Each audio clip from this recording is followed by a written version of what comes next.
불의와 죽음의 세상을 정의와 평화의 세상으로 만들어가며 사는 사람들이 있습니다. 그 사람이 그렇게 살기는 참 바람직하지만 쉬운 일이 아닙니다. 외로움도 있습니다. 괴로움도 있습니다. 비난과 조롱과 수모를 감수해야 합니다. 그런데 우리가 교회에 와서 예수를 믿는 것은 그래도 예수님께서 살으신 세 번째의 삶. 그래서 종국에는 새하늘 새 땅으로 우리를 안내하실 그 예수님을 나도 믿고 따른다 라고 하는 것 때문에 우리가 교회에 나왔고 그리고 생애를 바쳐서 교회를 섬기며 신앙생활을 하는 줄 압니다.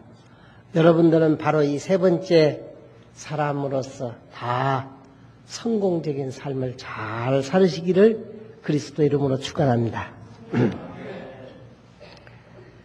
근데 예수를 믿는다고 하는 것은 참 쉬운 일이 아닙니다.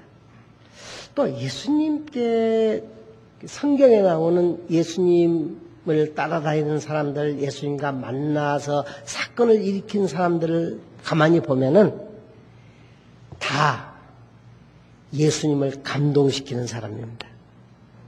가장 먼저 가나의 혼인잔치에 술이 떨어졌을 때 예수님을 감동시킨 것은 바로 어머니 마리아입니다. 얘야, 술이 떨어졌다. 너하고 무슨 상관입니까? 나 때도 아직 아닙니다. 하고 아주 야박하게 돌았을 때 종들을 불러놓고 저분이 말씀하시면 무조건 순종해라. 라고 하는 그 어머니의 그 믿음이 아들 예수를 감동시켜서 거기에서 물이 포도주가 되게 하는 역사를 일으킵니다. 그래서 보면 다 감동의 역사예요.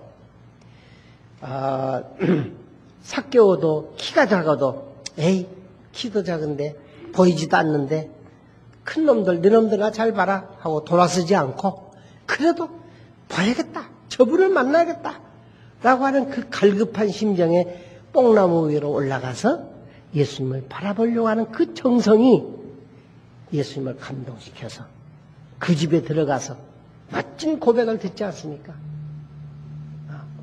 내가 수탈한 것은 7배를 갚고 그리고 가난한 사람들을 위해서 내 재산을 바치겠습니다.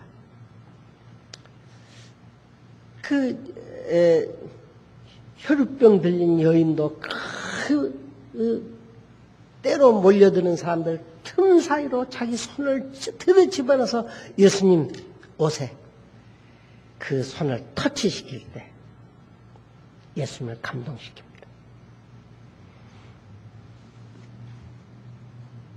자기 딸이 정신병이 들어서 물에도 불에도 넘어지는 것을 안타까이 생각하는 그 어머니가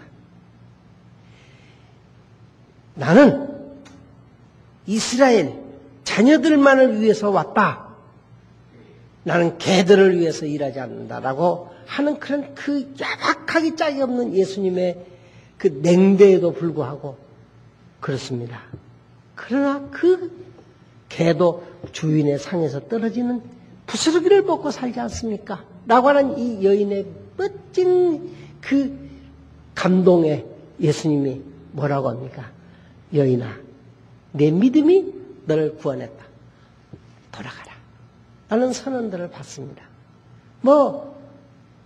바디메오, 다 그렇죠.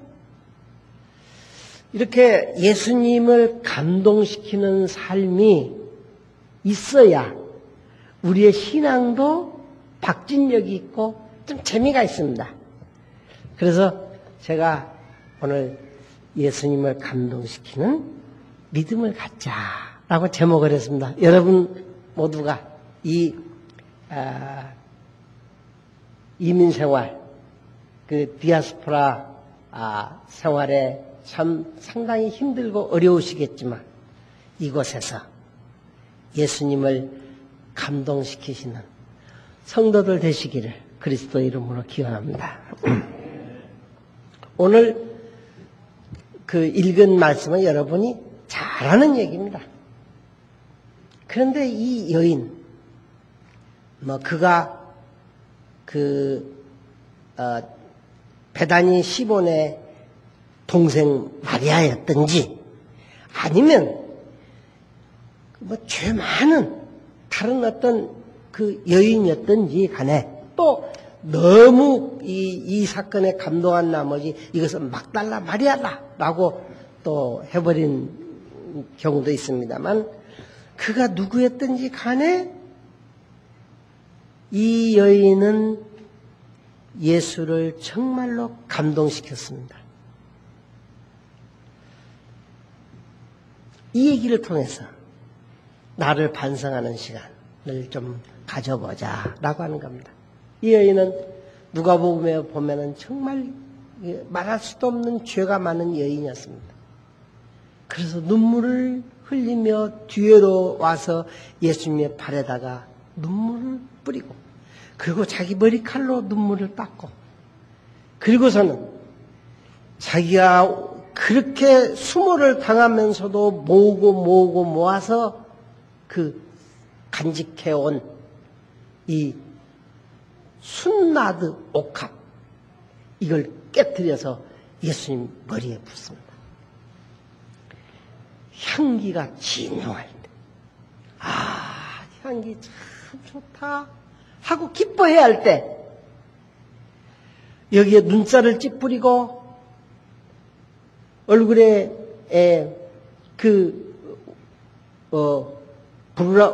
부르락하는 그런 그 모습을 하면서 얼굴이 찌그러진 사람들이 있습니다. 그게 누구냐면 예수님을 가장 가깝게 따랐던 제자들입니다. 제자들이 거기서 불평하기 시작합니다. 이런 법이 어디 있어? 응?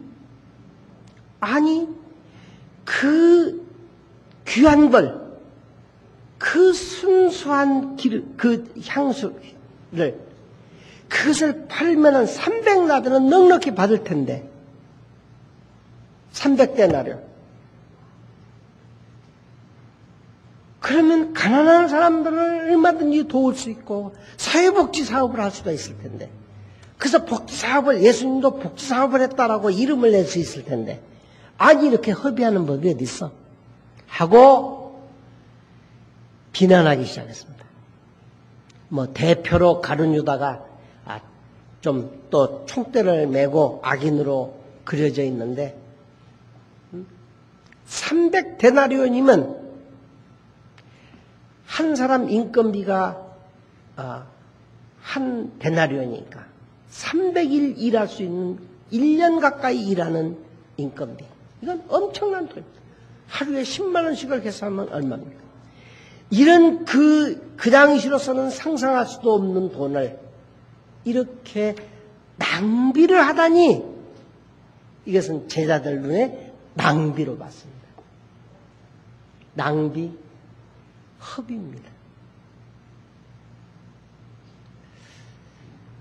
그러면 이럴 때 여인은 아무 소리 못하고 있습니다. 한마디도 안 합니다. 그런데 예수님께서 거기에 끼어드십니다. 얘들아 그만해라 좀. 이 여인이 잘못한 게 아니다. 할 일을 했다. 다른 말로 하면 잘했다. 가난한 사람들은 너희들한테 항상 있다. 언제든지 도울 수 있다. 그러나 이 여인은 남들이 하지 못하는 유일한 일을 했다. 그래서 이 여인이 바친 이 낭비는 거룩한 낭비다. 너희는 그렇게 해봤냐?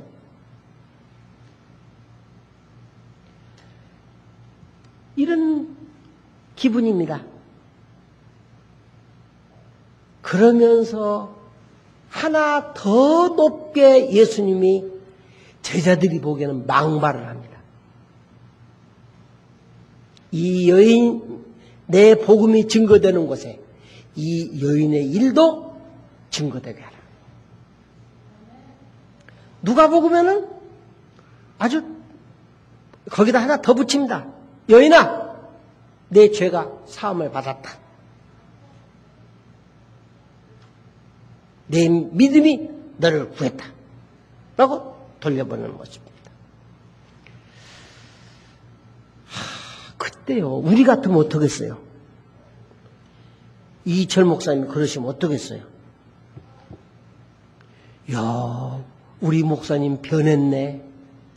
우리 목사님이 아주 그냥 단단히 홀렸구만. 여자를 저렇게 좋아하시나?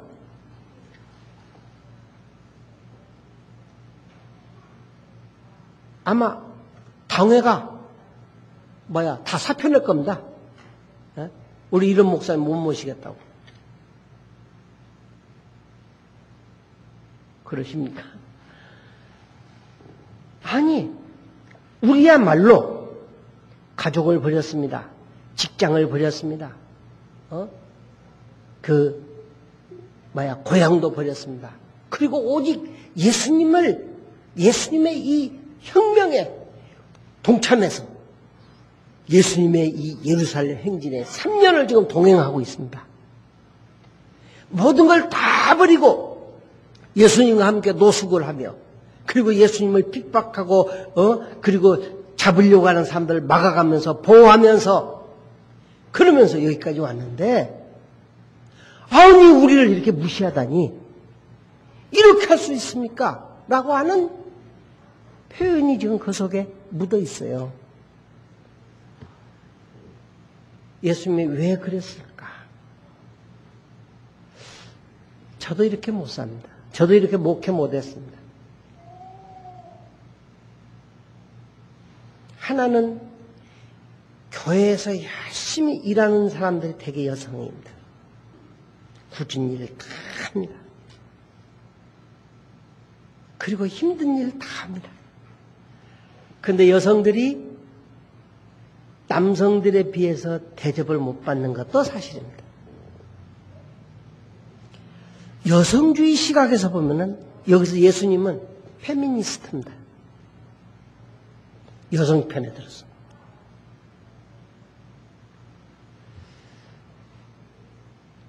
그런데 예수님이 여성이기 때문에 이 여인에게 이렇게 힘을 실어준 거냐 하면 그것만은 아니다는 거죠. 중요한 얘기는 마지막입니다. 내 복음이 증거되는 곳에 이 여인의 얘기도 증거해라. 증거돼야 한다. 이 말은 내 복음과 이 여인과 이 여인의 행동과는 같다. 이코르다. 그런 얘기입니다. 그렇지 않습니까? 같이 증거하라고 하는 건 같다는 겁니다.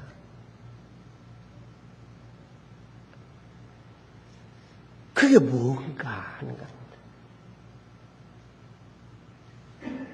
우리가 명절 때는 목사님께 선물도 합니다. 안 하신 분들은 이번 추석 때부터는 좀 하십시오. 계란이라도 한 꾸러미도 하시고. 그래서 참 때로는 그런 선물을 받을 때 부끄럽기도 하고 또 이상하더라고요. 목사도 간사하더라고요. 제가 어느 분한테 면도기를 하나 선물을 받았어요. 근데 면도 할 때마다 그 사람 생각이 나. 이게 뭐야 이게. 선물하십시오. 좋습니다. 근데 가장 목사님에게 정말 진정한 선물은 뭐냐? 예배 출석 잘해주는 거죠. 예.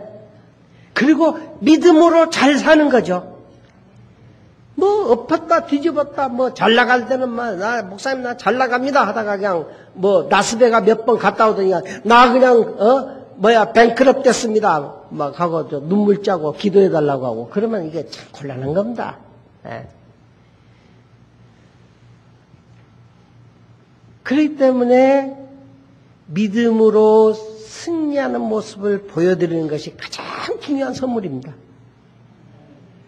근데 이 여인은 더 훌륭한 선물을 드렸어요. 그게 뭐냐 하면은 예수님을 이해한 겁니다. 여러분, 이해한다는 건 쉬운 일이 아닙니다. 알아야 합니다. 예수님의 지금 삶의 방향을 알아야 합니다. 뭘 위해서 사시는가? 그런데 그것이 안 될 때 예수님이 얼마나 힘들까? 그걸 알아야 하는 겁니다. 예수님은 지금 예루살렘을 향해 가는 것은 제자들이 생각하는 것 같이 거기에 가서 정권을 잡고 누구는 우의정 좌의정으로 세울 수 있는 그런 길이 아니고 십자가를 지러 가는 겁니다. 그랬더니 그 가슴 속에는 지금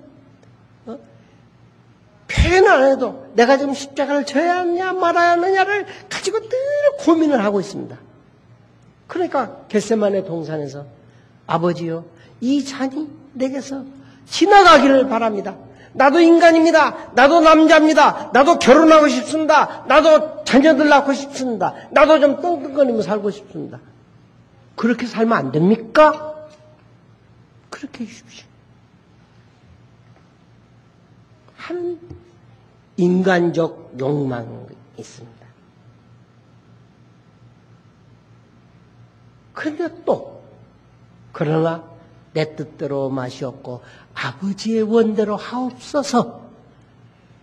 그 기도가 계속 엎었다 뒤집었다 하는 그 예수님에게 이 여인은 그 고민을 알았다는 겁니다. 먼저는 그 예수님의 말씀을 통해서 자기가 죄인으로 살 것이 아니라 내가 하나님의 딸, 하나님의 사람이구나라고 하는 그 엄청난 그 자긍심, 자존감을 회복한 데서 정말 예수님께 모든 걸 다 드려도 아깝지 않는 그런 자세가 있고 예수님의 그 고민과 갈등을 이해하면서 예수님을 지금 여기서 위로받아야 할 것은 가난한 사람보다 예수님이 더 위로받아야 한다. 당신의 사명을 위해서 예수님을 보호해야 한다 하는 이 여인의 결심이 예수님께 자기가 가장 아끼는 것을 바쳤다는 겁니다. 그래서 예수님이 그러시죠. 이 여인은 내 장례를 준비한 것이다. 그 말은 예수님이 내 마음에 갈등이 있는데 이 여인이 나로 하여금 아버지 뜻대로 하겠습니다 라고 결심하게 만드는 것이다 라고 하는 의미가 포함되어 있습니다. 그래서 이 여인 바로 예수님을 감동시키는 자세, 그 믿음, 그 사랑, 그것이 복음이다 그런 말입니다. 복음의 교리 아닙니다. 우리가 사도신경 합니다마는 그런 어떤 교리적인 것을 아는 것이 이 복음이 아닙니다. 또 내가 교회를 다닌 것만으로 내가 복음을 사는 게 아닙니다. 바로 예수님께서 원하시는 삶과 그 가치를 살아내기 위해서 나를 통 크게 결단하고 통 크게 바치는 삶, 이것이 예수님을 감동하고 세상을 감동하고 세상을 변화시키는 힘이 된다라고 하는 겁니다.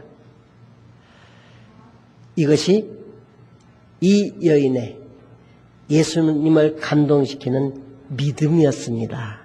여러분도 그렇게 사시기를 바랍니다. 이제 제 얘기는 바로 이런 것들을 좀 더 여러분에게 말씀드리고 싶습니다. 제가 이번에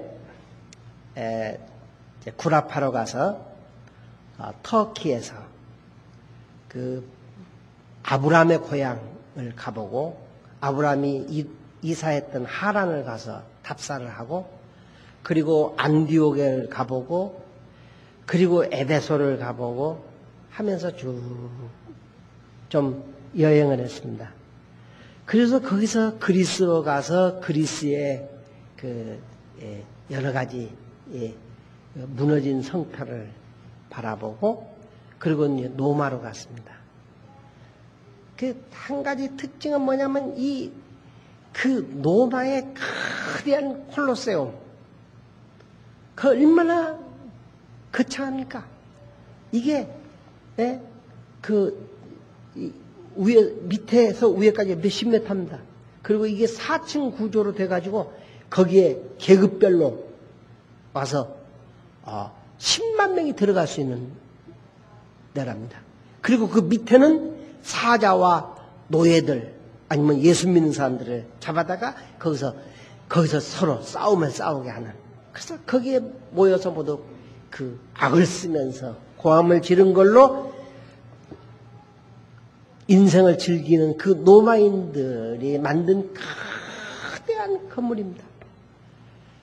이런 건물이 이 콜로세움을 비롯해서 이 포럼으로 들어가면은 거기에 그 엄청난 이 기라성 같은 건물들이 있습니다. 거기에는 신전이 있습니다. 그 신전 옆에는 또 궁경이 있습니다.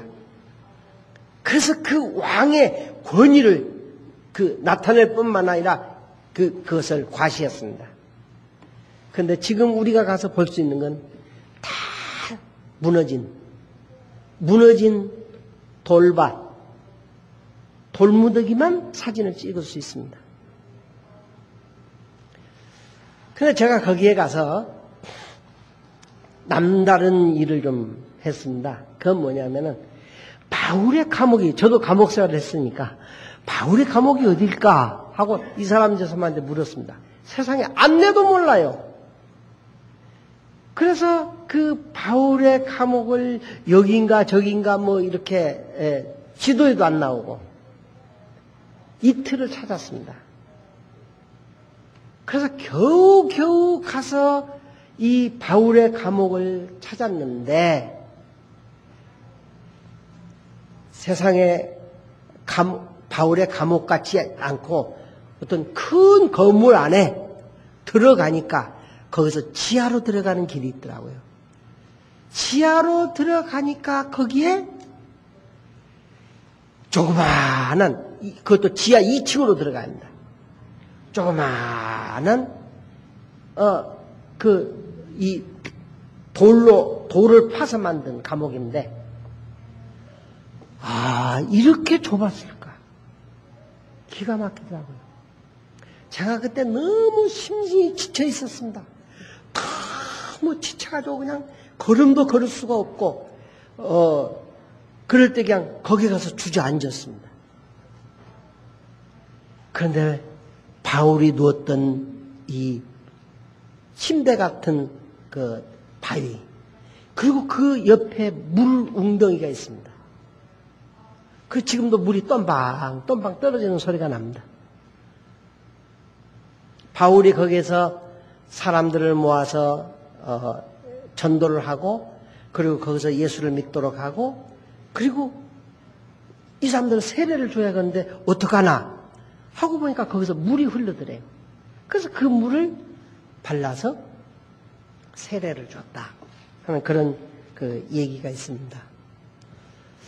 저는 이 바울의 감옥을 가본 것이 제 여행에서는 아주 엄청난 은총이었습니다. 바울이 그렇게 거기서 그만둘 수도 있잖아요. 그런데 거기에서 그 명상하고 기도하면서 거기서 편지를 써서 에베소에 보내고 고린도에 3번 보내고 빌립보에 보내고 뭐 이곳저곳에 편지를 보내서 기독교 신앙을 불질렀던 바로 그 감옥. 감옥은 화려하지 않았습니다. 넓지 않았습니다. 습기 찬 이 돌 무덤 같은 그런 곳이었습니다만 바울은 거기서 자기의 믿음을 지켜냈습니다. 왜 그랬는가? 바울을 감동시킨 사람이 누구였는가? 그것은 사도행전에 보면 스데반입니다. 바울이 이제 예수 믿는 사람을 잡으러 다닐 때입니다. 예수 믿는 사람을 잡아 죽이려고 다메섹을 가고 있을 때 바울이 거기서 환한 빛 앞에 뒤집어집니다. 그런데 그 전에 무슨 사건이 있냐 하면은 7 집사 중에 하나인 이 믿음 좋은 스데반, 설교 잘하는 스데반을 잡아다가 자기 발 앞에서 옷을 벗기고 군사들이 심지를 뽑아서 그 옷을 나누게 하고 그리고 그를 돌무더기에 쳐서 죽였습니다. 돌무더기에 쳐서 죽을 때 이 스데반은 하늘이 열린 곳에 예수님, 하나님 우편에 예수님이 앉아 계신 것을 보면서 아버지여, 저들이 알지 못해서 저러니 저들의 죄를 용서해 주시옵소서. 예수님이 십자가에서 기도하고 똑같은 기도를 합니다. 그러면서 그가 이 돌에 맞아 죽으면서 내 영혼을 받으시옵소서 라고 기도합니다. 바울은 그때 무슨 생각을 했느냐? 이 미친놈, 잘못된 신앙, 미신을 믿으면서 죽어가면서는 그래도 지조는 지키네? 하는 생각을 했을지 모른다. 그래서 더 의기가 나서 또 사람을 잡아 죽이려고 다메섹을 향하던 도중에 그가 뒤집어졌습니다. 스데반은 베드로는 설교를 할 때 막 3,000명씩 회개를 시켰습니다만 스데반은 단 한 사람에게 전도했습니다. 그게 누굽니까? 바울입니다. 바울에게 전도할 때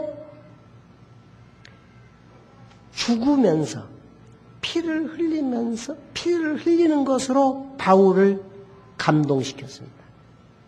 그 모습이 이 사울의 뇌리에 박혔고, 그리고 그 사울이 그것 때문에 고민하고 갈등하고 그러다가 다메섹 도상에서 뒤집어진 것입니다. 사울에게 복음의 씨를 뿌린 것은 스데반 집사입니다. 그래서 사울이 바울이 됐습니다. 그래서 바울이 마지막에 3차 여행까지 하고 결국은 쇠고랑을 차고 긴 이 배에서 내려서 제가 그 거리를 걸어봤는데 엄청나게 긴 거리를 걸어서 이 감옥에까지 갔습니다. 그게 복음의 불을 지폈던 것입니다. 바울의 죽음은 헛것이 아니었다 이겁니다. 바울이 자기를 낭비한 것 같지만 그 낭비는 그냥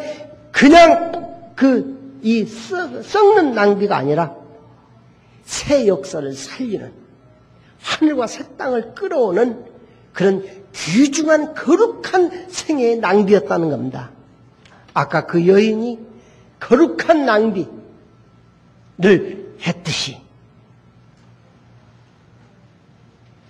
그래서 그 바울이 그렇게 해서 복음의 씨를 뿌리니까 이제 이 안디옥을 비롯해서 그리스도 복음이 증거되고 그 그리스도 복음이 이제 또 로마로 증거되고, 그래서 로마의 이 관리들에게 그 복음이 증거됐습니다.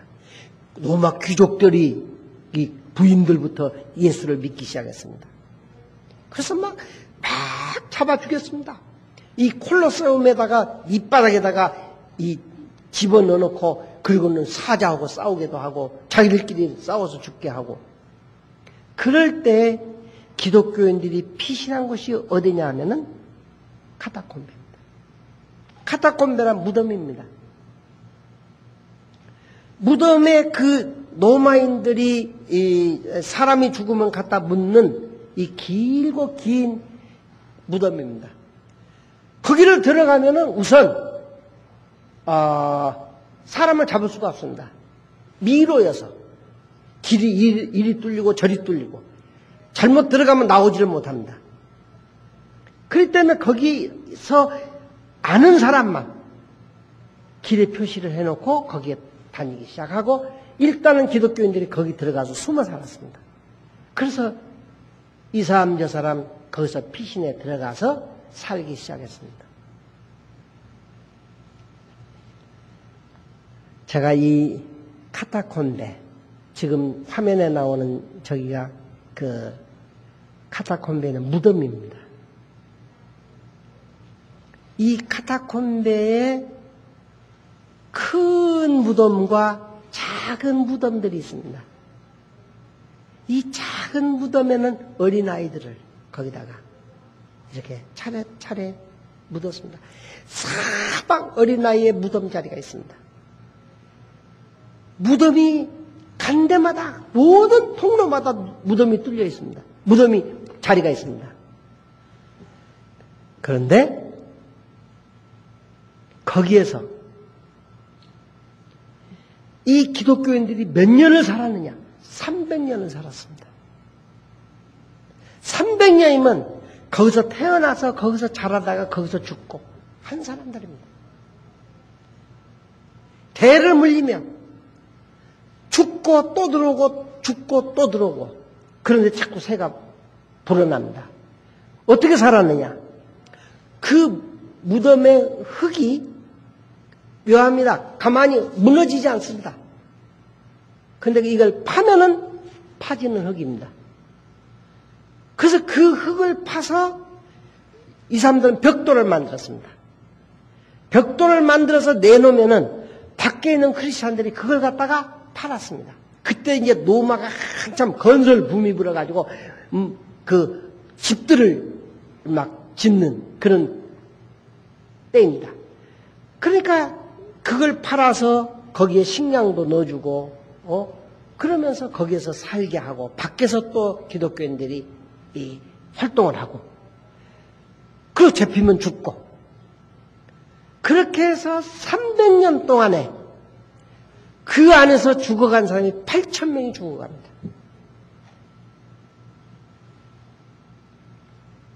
거기서 뭐 조각품도 나오고 그 유명한 그런 상들도 나오죠.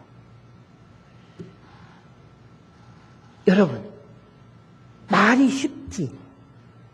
내가 믿는 신앙 때문에 가서 무덤 속에서 햇빛도 안 보고 살다가 죽는다는 것이 가능한 일입니까? 그러나 이 초대교회 교인들은 그걸 했습니다. 왜 했느냐? 로마는 이것은 죄악의 세상입니다. 인간을 차별합니다. 귀족이 있고 평민이 있고 노예가 있습니다. 로마가 뭐 팍스 로마나 하고 그 로마의 뭐 민주주의 법을 숭상하고 그런 걸 자랑하고 있지만 로마는 기본적으로 노예 제도. 노예들이 일을 하고 자기들의 대가를 받지 않고 자기의 자유를 빼앗기고 자기의 목숨을 바쳐서 귀족들을 살려가는 그 속에서 인간이라고 하는 것은 그것은 살기 위해서 몸부림치는 세계입니다. 뜻을 위해 살거나 목적을 가질 수가 없는 사회. 귀족들만 즐기는 사회입니다. 예수 믿는 사람은 내가 어떻게 하면 더 편하게 살고 더 잘 살 거냐가 아니라 바로 예수님이 가르쳐 주신 내 이웃을 내 몸과 같이 사랑하라.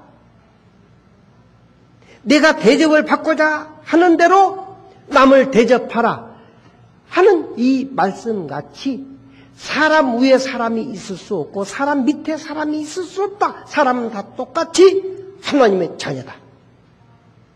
바로 이 신앙입니다. 이 신앙을 고백하는 이 신앙에 자기들은 온 세계를 다 바친 겁니다.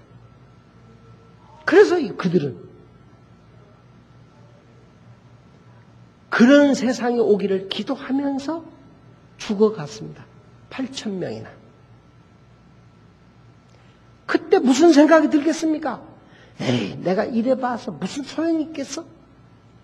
나만 손해잖아. 나라도 좀 좀 살아보다가 죽어야지 않아? 이런 생각이 끼어들 수 있습니다. 그럼에도 불구하고 그들은 그 카타콤베를 떠나지 아니하고 지켰습니다. 제가 이번에 가서 보니까 정말 그 카타콤베 동굴 안에가 향긋하더라고요. 묵향이 있어서 거기 그 흙이 묵향이 있어서 시체가 썩어도 그 냄새가 진동하지 않는데요. 그 묵향이 다 그 시체 썩는 냄새를 빨아들여 버린대요. 그래서 그거 생존한 겁니다. 그런데 이제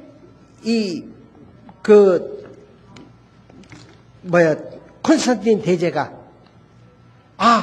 자기가 정권을 잡아야겠는데 자기가 몰리는 거예요. 조금만 도와주는 세력이 있으면 자기가 정권을 잡을 수가 있는데 이미 귀족들까지 아주 깊숙하게 침투하고 그 평민들 속에 많이 전파되는 게 예수쟁이들, 크리스찬들이에요.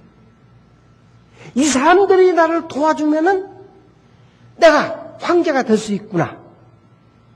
그렇게 해서 이 콘스탄틴 대제가 기독교를 국교로 승인해버린 겁니다.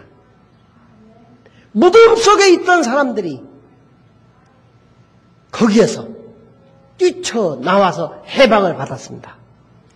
그것만이 아니라 로마 제국의 허구, 로마의 제도는 잘못됐다. 사람은 다 하나님의 자녀들이다 하는 이 복음이 승리를 한 겁니다.